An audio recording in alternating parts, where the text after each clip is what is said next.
C'est le moment de parler politique. Ici Antoine et Rodolphe, bonjour à vous trois. Bonjour. Bonjour. Et on s'est laissé, Geneviève Guilbeault allait commencer à témoigner et on ne s'attendait peut-être pas à ce que son témoignage devant la commission Galland soit aussi intéressant, notamment parce qu'elle a été mise devant certaines contradictions. On avait des papiers avec des dates qui disaient « Ouais, est-ce que vous avez dit que vous avez appris les dépassements de coûts au moment du dépôt du rapport de la vérificatrice générale? » Des petites nouvelles pour vous, vous le saviez avant qu'il y en allait en avoir plus. Puis vous avez même écrit au premier ministre que ça allait être un rapport dévastateur. Elle parlait de merdier, elle-ci. Est-ce que Geneviève Guilbeault est écorchée un petit peu ou beaucoup?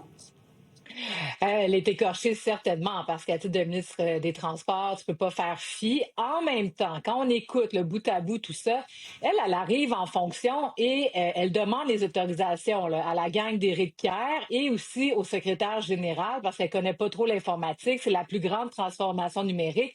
Elle demande les autorisations. Les deux lui disent oui, vas-y, c'est au vert. Ensuite s'ensuit le fiasco. Donc là, ce qu'elle a bien démontré, c'est sa gestion efficace. Donc là, elle a pris les choses en main parce que Denis Marcellet, le PDG, était complètement dépassé. Le conseil d'administration faisait rien. Donc ça, elle gère bien. Là où il y a la faille, c'est qu'en juin, donc après la crise, on nomme un nouveau PDG, M. Ducharme, mais lui, il était au conseil du Trésor avant. Donc en principe, il suivait les chiffres. Donc là, ce qu'elle nous dit, c'est qu'elle n'a pas pris connaissance ou fait attention, son équipe non plus. Donc tous les autres avant, là, le budget, ça semblait comme pas très important. Et je pense que c'est là la faille, c'est qu'elle, elle maintient que oui, ça lui a été mis sous les yeux possiblement, mais qu'elle n'a pas pris connaissance. Elle était dans la crise et puis que donc, elle pensait que le budget était respecté. Donc, moi, je reste, j'ai hâte de voir la suite.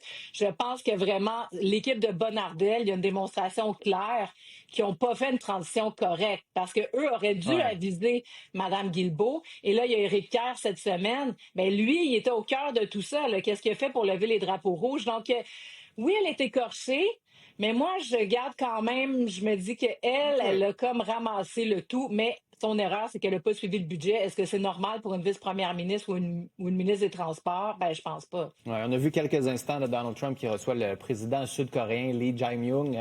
Peut-être qu'il va avoir rencontre au bureau Aval. Peut-être qu'il va y avoir des questions, quoique M. Trump en a pris pendant 1 heure à peu près là, dans les dernières minutes. Antoine, François Legault pourrait peut-être témoigner. Est-ce que c'est une bonne chose? Est-ce que ça le place dans une position d'extrême vulnérabilité? On est tout ça dans un contexte de remaniement ministériel qui devrait avoir lieu mardi, mercredi? Est-ce que c'est une grosse démotion qu'attend Geneviève Guilbeault? On dirait que pour M. Legault, c'est toute une semaine qu'il a à vivre encore avec Éric Kerr qui va témoigner, Christian Dubé, Sonia Lebel. Pour ce qui est de Geneviève Guilbeault, la fameuse lettre du merdier, comme je l'appelle, c'est ce fameux courriel de Noël 2024, là. Ça, j'ai l'impression que ça l'écorche aux yeux de François Legault. Hein. C'est sûr qu'à ce moment-là, elle a écrit ce courriel-là Je pense qu'on peut pour voir se des protéger. On voulait qu'il y ait des traces, manifestement, et on a vu à quel point Mme Guilbeault a mordu dans ces questions-là, elle était contente de répondre à ces questions-là, puis de faire son discours qui n'était pas inintéressant là, sur les non-élus qui sont les hauts fonctionnaires, qui, eux, conservent leur emploi, puis pendant ce temps-là, c'est les pauvres élus qui casquent.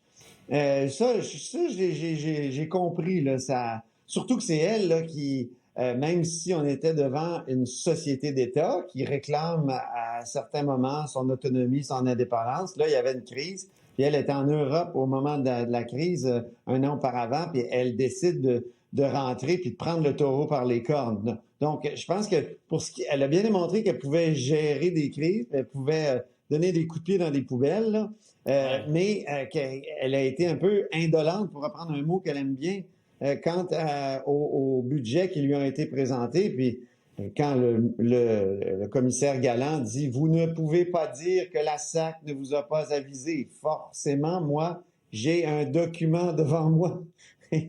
Donc, ce document-là... C'est ça qui fait le plus mal, Antoine. C'est ça qui fait le plus mal. Là. Ça fait très mal, mais il y a aussi cette lettre-là, je pense, qui fait mal paraître le bureau du premier ministre.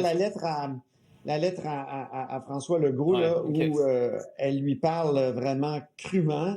Ça, tu sais, j'ai protégé tout le monde et je suis seul à ramasser ce merdier. Ouais. C'est vrai pareil, là. C'est vrai pareil que c'est elle qui a tout ramassé, puis les c'est vrai, autres, mais la ça faisait 8 ans responsabilité que tout le monde... ministérielle, c'est faite de ce type de frustration. elle l'a fait, sa responsabilité, J'ai vu des ministres mais elle a le droit de démissionner parler à pour son moins que chef. ça, moi. Je veux juste entendre Rodolphe aussi. Rodolphe, Monique Jérôme Forget, au bilan vendredi, disait ce qu'on constate aussi, c'est que c'est une gang de pas bons à la SAAQ. Il y a ça aussi, là. Là, c'est les ministres. Nous, on aime ça, parce que c'est les ministres. Puis là, puis là, les analystes politiques, puis les oppositions. Puis là, il y a du sang. Puis là, on est capable de taper sur les ministres. Mais en même temps, le vrai problème, une fois que le capot est levé, c'est un peu cette incompétence et cette culture de on essaie de pas me faire mal paraître personne. Puis tu sais, ces hauts fonctionnaires-là qui se font déplacer d'un poste à l'autre. Puis tu te dis, mais si c'est des pas bons, qu'est-ce qu'ils font là encore? Oui, tu as tout à fait raison. Puis elle avait raison, Mme Guilbeault. Il y a des pas bons au conseil d'administration. Ils n'ont pas fait leur travail. Il y a des mandarins que je peux appeler dans la fonction publique qui n'ont pas fait leur travail, qui ont la garantie d'emploi. Mais ils ne sont pas nommés par le Saint-Esprit, Rodolphe, là. Il y a des gens qui les ont nommés là.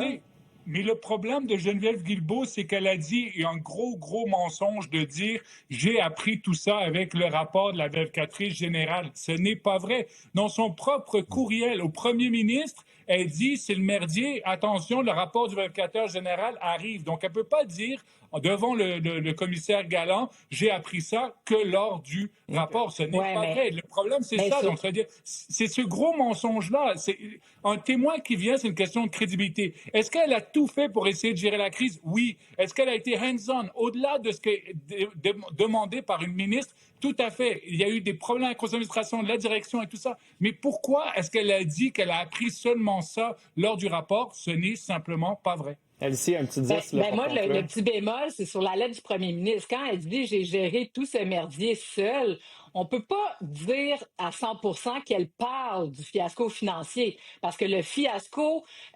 organisationnel de gestion, les permis de conduire, tout ça, c'est de ça aussi dont elle parle. Puis elle parle aussi possiblement des quelques mois plus tôt où la SAC n'a pas remis le rapport, puis que là, il y a un outrage. Mais c'est lié, le fait qu'il n'y ait pas de plan B, le fait qu'il n'y ait pas de plan C. C'est les problèmes informatiques. Oui, mais moi, le résumé de la semaine déposer passée... le rapport annuel de gestion, c'est qu'ils ne sont pas capables de faire la conciliation bancaire. Mais la semaine passée, moi, celui qui en a le plus sur le dos, je trouve que c'est Bonnardel, bien plus que Geneviève Guilbeault. Puis là, on parle plus de Geneviève Guilbeault. Mais demain, on va parler d'Éric Kerr. Fait que c'est vraiment pas fini. Puis lui, il a payé déjà. Est-ce qu'il va continuer de payer? Est-ce qu'il peut plus payer? C'était là au retour, on va parler de Mark Carney qui est en Europe quand même.